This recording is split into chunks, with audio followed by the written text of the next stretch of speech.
Hi అండి, అందరికీ నమస్తే. నా రావణ్ పార్ట్ 150. ఇది సీజన్ 1లో లాస్ట్ ఎపిసోడ్ అండి. ఇక స్టోరీలోకి వెళ్ళిపోదాం. ప్రియా నుంచి ఏం సమాధానం రాకపోయేసరికి వెనక్కి తిరిగిన ధృవకి ఏ క్షణాన గుండె ఆగిపోతుందోనని ఊపిరి బిగబెట్టి కళ్ళు మూసుకుని బిగుసుకుపోయి ఉన్న చెల్లెల్ని చూసి ఏమైంది రాని భుజం తట్టి పిలుస్తాడు. అంతే. అప్పటిదాకా భయంతో చచ్చేలా ఉన్న ప్రియా ధృవ ప్రశ్నకి ప్రియా బుర్రకి త్వరగానే రీచ్ అయింది. అంటే ఈయన అన్నయ్యకి దొరకలేదా, మరి ఎటు వెళ్ళాడు అనుకుంటుంది. ఏమైంది బేబీ, వచ్చినప్పటి నుంచి చూస్తున్నాను టెన్షన్ పడుతున్నట్టు కనిపిస్తున్నావు. ఇంతకీ ఎవరిని ఏమనొద్దంటున్నావు? ఎవరిని అని మళ్ళీ తిరిగి అడిగి అన్నకి క్వశ్చన్ వేసి ఈ బండోడు ఎటు వెళ్ళాడో అని తన చేప కళ్ళతో స్కాన్ చేస్తుంది. ఆదిత్య అక్కడెక్కడా లేడు. ప్రియ మనసులోనే ఈయనకేమైనా మాయలు మంత్రాలు వచ్చాయేంటి, ఇంతలోనే ఎటు మాయమైపోయాడు? జరిగేదేదో తలుచుకుంటేనే వెన్నులో వణుకు పుడుతుంది. బేబీ, ఎవరిని ఏం చేయకన్నావు అని అంటే ఎవరిని అని తిరిగి నన్నే క్వశ్చన్ చేస్తున్నావు, ఏమైంది నీకు అంటాడు కొంచెం గొంతు పెంచి. నాకు ఏమవుతుంది, నాకేం కాలేదు అని నువ్వే ఏదో చెప్తున్నావు, నాకు వినిపించలా, మళ్ళీ చెప్పు అనేసరికి మేఘన గుర్తుకు వచ్చి ఈ పూలన్నీ తుంచి ఇవ్వు అంటాడు. ప్రియా ఎందుకు ఏంటి అని అడగకుండా అక్కడే పూలు వేసి చిన్న బుట్ట ఉంటే అది తీసుకుని చకచక 5 నిమిషాల్లో చెట్లు కొన్న పూలన్నీ కోసి బుట్ట నింపేసి అన్నయ్య ఇదిగో అంటుంది. బుట్ట నిండా పూలను చూసి పెదాల్లో సైడ్ స్మైల్. ఓకే బాయ్ రా, రెస్ట్ తీసుకొని తల మీద ముద్దు పెట్టి వెళ్తాడు. ధృవ వెళ్ళగానే డోర్ లాక్ చేసి అమ్మయ్య అని గాఢంగా ఊపిరి పీల్చుకుని రిలాక్స్ అవుతుంది. ఇంతకీ ఈ మాయల మరాఠీ ఎక్కడికి వెళ్ళాడు అని బాల్కనీలోకి వెళ్తుంది. ఇంతకీ ఆదిత్య ఏమయ్యాడు అంటే ధృవ బాల్కనీ వైపుకు రావడం చూసిన ఆదిత్య చెట్ల చాట నుంచి గోడకు అటువైపు ఉన్న పైప్ పట్టుకుని చిన్న లేయర్లా ఉండే ప్లేస్ లోకి నిలబడతాడు. అక్కడి నుంచి కిందకి వచ్చిన ఆదిత్యకి వామ్మో, ఇక్కడ నుంచి పడితే ఒంట్లో ఒక్క ఎముకన్నా ఉండదు, చొర చొర అయిపోతుంది అని గోడకు అతుక్కుంటాడు. ఆదిత్య ఎటు మాయమైపోయాడు అని చూస్తున్న ప్రియాకి ధృవ వెళ్ళాడని పూర్తిగా కన్ఫర్మ్ చేసుకున్నాక అతను మళ్ళీ పైప్ పట్టుకుని బాల్కనీలోకి వచ్చి ప్రియా డిక్కీ మీద గట్టిగా ఒకటి పీగుతాడు. ఆ అని అరిచి మంట పెడుతున్న బ్యాగ్ ని రుద్దుకుంటూ రే బండుడా, అవి చేతిలో ఐరన్ రాడ్లా అంటుంది ఏడుపు మొహంతో. అక్కడే ఉంటే ఎవరో ఒకరు చూస్తారని ఆమె నెత్తుకుని రూమ్ లోకి తీసుకొచ్చి దించి గోడకి పించేసి సీరియస్ గా చూస్తూ మొగుడికి కాళ్ళు చేతులు లేకుండా చూడాలని అంత కోరికగా ఉందా ఏంటి అంటాడు. నాకేమంత కోరికగా లేదు, నీకేముంది, అందుకే భయం లేకుండా టైం కన్నా టైంలో ఎప్పుడు పడితే అప్పుడు నా రూమ్ లోకి వస్తున్నావు అంటుంది ప్రియా. ఆహా అని కవ్వింపుగా ఆమె వైపు చూస్తూ ఏ టైంలో రావాలో చెప్పవే, ఆ టైంకే వస్తాను అంటాడు హస్కీ వాయిస్ తో. అతని వాయిస్ కి తడబడుతూ ఏ టైంలో అయినా రావాల్సిన అవసరం లేదు, జస్ట్ మిస్ అయ్యావు, కాస్తలో ఉంటే అన్నయ్యకి దొరికేవాడివి, అప్పుడు నీ పరిస్థితి ఏంటి, తర్వాత నా పరిస్థితి ఏంటి, తలుచుకుంటేనే భయం వేస్తుంది. నేను పడిన టెన్షన్ కి నిన్ను చంపేయాలి అన్నంత కోపం వచ్చింది. ఎంత ఏడుపు వచ్చిందో తెలుసా, అంతా నీ వల్లే అని ఆదిత్య గుండె మీద కొడుతుంది. ఆమె మీదకు ఒరిగి నేను అంతవరకు రాణిస్తానా బొండం, ఇప్పుడు జరిగిందేంటో మరి అంటుంది వెటకారంగా ఆమె. అదేదో అనుకోకుండా జరిగిపోయింది. ఉరుములేని పిడుగులా మీ అన్న వస్తాడా నేనేమైనా కలగన్నానా? ఈసారి పక్కా ప్లాన్ తో వస్తాలే. వస్తావు ఎందుకు రావు? ఈసారి నా రూమ్ లోకి అడుగు పెడితే నేనే నీ కాళ్ళు విరగొడతాను అంటుంది వేలు చూపిస్తూ ప్రియా. ఆ వేలు మీద ముద్దిచ్చి చంపవే, నేను ఆపేవారు ఎవరే అని ఆమె కళ్ళల్లోకి చూస్తూ మీ అన్నతో నువ్వే నా రూమ్ లోకి పిలిచావని చెప్తాను. అంత ఇష్టమా నేనంటే? నన్ను నీ అన్న నుంచి కాపాడడానికి నేంతనే నీ మీద వేసుకోవడానికి వెనకలేదు అంటాడు ఆమె వైపుకు ఎంతో ఆరాధనగా చూస్తూ. అతని ప్రేమ నిండిన కళ్ళల్లోకి ఆమె కళ్ళు నిలుపలేక కళ్ళు అటు ఇటు తిప్పుతూ అలాంటిదేమీ లేదు, నా కోసం వచ్చినా నేను కాపాడాలి అనుకున్నాను అంతేకాని. అవును, ఇక్కడ ఉన్న మా అన్నయ్యకి నేను చెప్పిన మాటలు వినిపించలేదు, నీకెలా వినిపించాయి నేను చెప్పిన మాటలు అంటుంది అయోమయంగా. నాకు చిన్నప్పటి నుంచి బీభత్సమైన టాలెంట్ ఒకటి ఏడ్చిందిలే, అదే ఫేస్ రీడింగ్. నువ్వు చెప్పిన మాటలు వినిపించకపోయినా నాకు తెలిసే బొండం నువ్వు ఇలాంటి పని చేస్తావని నేను ముందే ఊహించాను. ఎందుకంటే తమరి కన్నెల మీద ఉన్న అమితమైన ప్రేమకు మొగుడిని అడ్డంగా బుక్ చేస్తామని నాకు తెలిసే. అందుకే ఏ గలాట చేస్తావో అని గీరుకుపోయిన చేతులు చూపిస్తూ నానా తంటాలు పడి తొంగి చూస్తున్నా. నాకు నీ ఫేస్ రీడింగ్ మూమెంట్ క్లియర్ గానే అర్థమైందిలే అంటాడు. అది అబ్బో ఏమో అనుకున్నాను, కానీ నీ దగ్గర చాలా టాలెంట్ ఉంది అని వెటకారంగా అంటుంది. ఈ ఓవర్ కాన్ఫిడెంట్ వల్ల జస్ట్ మిస్. నువ్వు నీతో పాటు నేను అన్నయ్యకి దొరికిపోయే వాళ్ళం. అంతా నీ ఆత్రం వల్లే అని కోపంగా అతన్ని వెనక్కి నట్టాలని చూస్తుంది. కానీ అంత ఛాన్స్ ఇవ్వడు కదా మా నాది. ఎందుకు ఇస్తాడు బండ. ఆమెను అలాగే పట్టుకుని 2 రౌండ్లు తిరిగి ఆమెతో సహా బెడ్ మీద వాలిపోయాడు. నేను అడిగిన దానికి ఇంకా ఆన్సర్ ఇవ్వలేదు అంటాడు. ఆమె నడువంపుల్లో చేతిని పోనిచ్చి.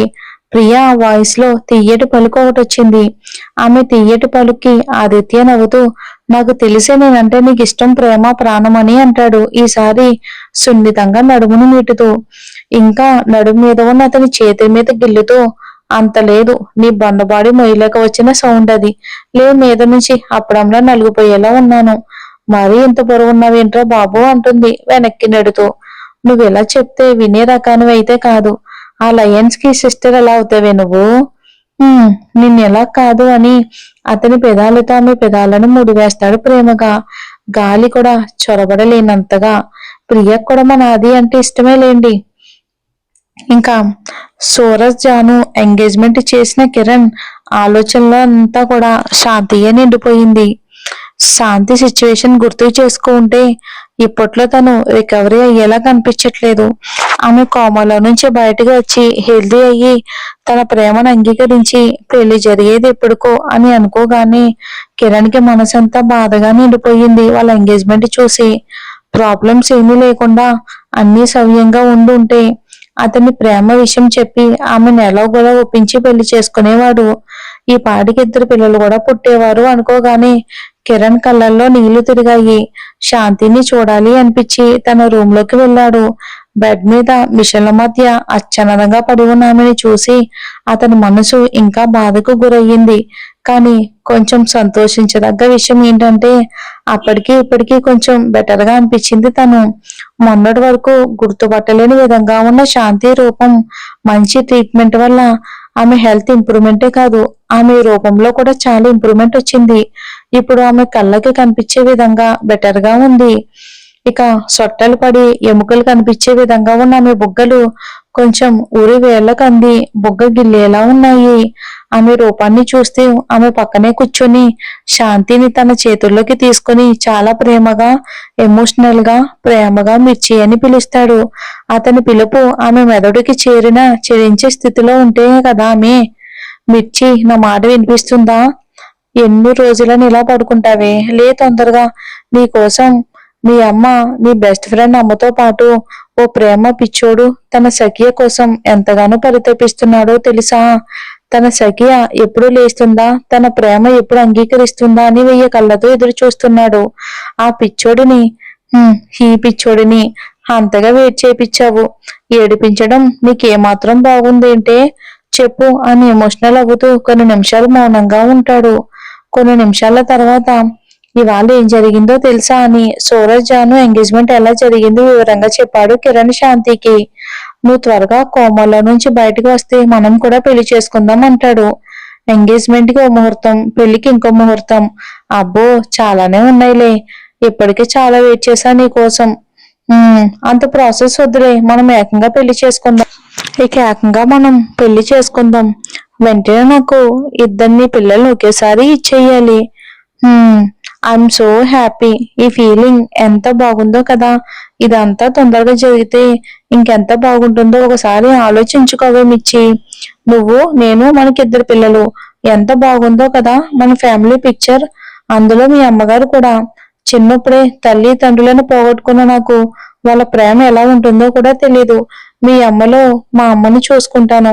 మనం నలుగురం కలిసి అల్లరి చేస్తూ ఉంటే అమ్మ మందలిస్తూ మనల్ని ప్రేమగా దగ్గరికి తీసుకుంటే ఎలా ఉంటుందో తెలుసా? ఒకసారి ఇమేజిన్ చేసుకోవే, ఎంత బాగుందో.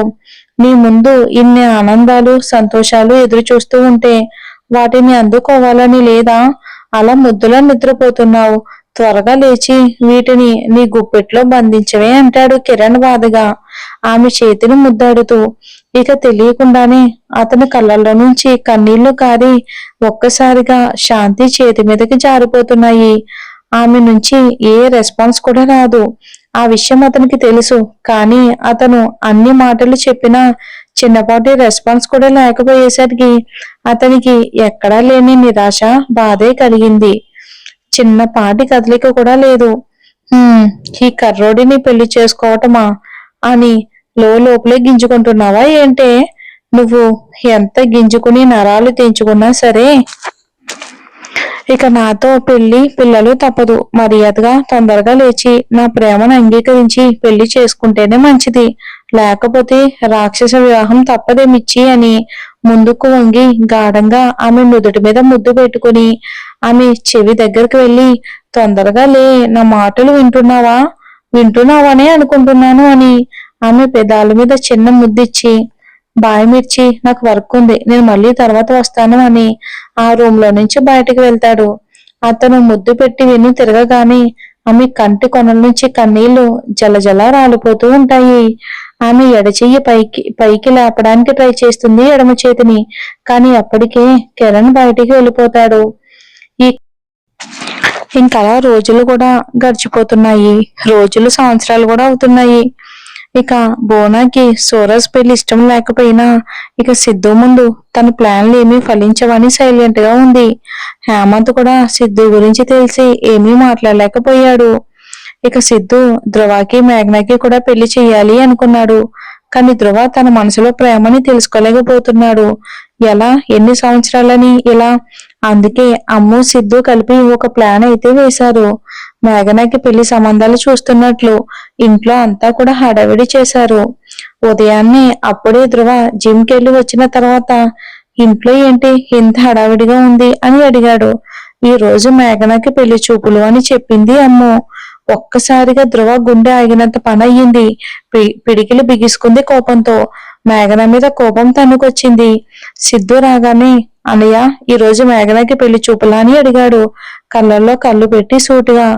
తనంటే నాకిష్టమని చెప్పాడు ధ్రువ. ఇష్టం అంటున్నావు, మరి ప్రేమ అని ఎందుకు అనడం లేదు అని అడుగుతాడు. దానికి ధ్రువ ఏమీ తేల్చుకోలేకపోతున్నాడు. కోపంతో సైలెంట్ గా తన రూమ్ లోకి వెళ్ళిపోయాడు ధ్రువ. ఎందుకు నా మనసు ఎందుకని ఇలా అయిపోతుంది? మేఘన నాకు దూరం అవుతుంది అంటే నాకు అర్థం కావట్లేదు. తను నాతోనే ఉండాలి. కనీసం తను ఎవరితో మాట్లాడినా చూసినా నాకెందుకు కోపం వస్తుంది అని తనలో తానే ఆలోచిస్తున్నాడు ధ్రువ. అలా ఉండగా ధ్రువ రూమ్ లోకి సిద్ధు, మేఘన వస్తారు. మేఘనకి నువ్వంటే ప్రాణం, నీకు కూడా తనంటే ప్రాణం అని నాకు తెలుసు, అందుకే ఈ డ్రామా ఆడాను అని చెప్తాడు సిద్ధు ధ్రువ బాధని చూసి. ధ్రువ సిద్ధుని ఆనందంగా హత్తుకుని థ్యాంక్ యూ అన్నయ్య అంటాడు. అయితే మరి పెళ్లి జరిపించమంటావా? నీ ప్రేమని తెలుసుకున్నావుగా అంటాడు. ధ్రువ మేఘన వైపు చూసి ఐ లవ్ యూ మేఘన, నువ్వు లేనిదే నేను లేను అని చెప్తాడు. ఇక మేఘన ధ్రువాల పెళ్లి, సూరజ్ జానుల పెళ్లి అంగరంగ వైభవంగా జరుగుతుంది. ఇంకా భువనేశ్వరి ఏమీ చేయలేక సైలెంట్ అయిపోతుంది. మాధవ్ గారు అయితే సిద్ధు ఉన్నారన్న ధైర్యం ఉంది తన కూతురు గురించి. ఇక మైకిల్ కూడా మన జ్యోతికి కనెక్ట్ అయిపోయాడు. ఆదిత్య, ప్రియ ఒకరినొకరు ఇష్టపడుతున్నారని ఈ విషయం సిద్ధుకైతే తెలుసు. ఇక ఇలా ఒంటరిగా మొదలుపెట్టిన సిద్ధు ప్రయాణం అయితే ఇలా అందరితో కలిసిమెలిసి ఉంది. ఇక ఒకరోజు శాంతి కోమా నుండి బయటకు వస్తుంది. ఎంతసేపు ఉంచుదాం చెప్పండి కోమాలో? అమ్ముని చూసి కళ్ళంట నీళ్లు పెట్టుకుంటుంది. కిరణ్ కూడా శాంతిని చూసి హ్యాపీగా ఫీల్ అవుతాడు. శాంతి తల్లి కూడా కళ్ళంట నీళ్లు పెట్టుకుంటుంది. తొందరలోనే వాళ్ళు కూడా ఒకటి అవ్వాలని కోరుకుందాం. సిద్ధు ఇప్పుడు ఒంటరివాడు కాదు, తనకంటూ ఫ్యామిలీ ఉంది, ప్రాణాలు ఇచ్చే తమ్ముళ్ళు ఉన్నారు, ప్రాణంగా ప్రేమించే భార్య ఉంది, పిల్లలున్నారు. మరి సిద్ధు తెలుసుకోవాల్సిన విషయం, శత్రువులు కూడా ఉన్నారు. వాళ్ళు ఎవరు అనేది మనం సీజన్ 2 లో తెలుసుకుందాం. స్టోరీ అయితే ప్రస్తుతానికి ఇక్కడ ఎండ్ అవుతుంది. ఇంకొకటి, సిద్ధు వాళ్ళ అమ్మగారిని భువన ఏం చేసింది, సుమంత గారిని వాళ్ళ అమ్మని ఎలా విడగొట్టింది అనేది కూడా మనం తెలుసుకుందాం. మీకు ఏదైనా డౌట్స్ ఉంటే అడగండి, అన్ని కూడా సీజన్ 2 లో క్లారిఫై చేస్తాను.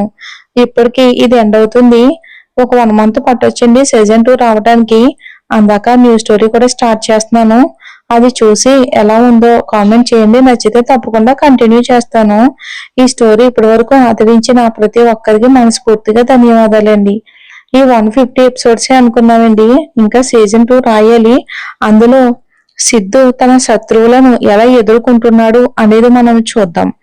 Thanks for watching. Michael character కూడా ఎక్కువ ఉంటుంది మనకి సీజన్ 2 లో.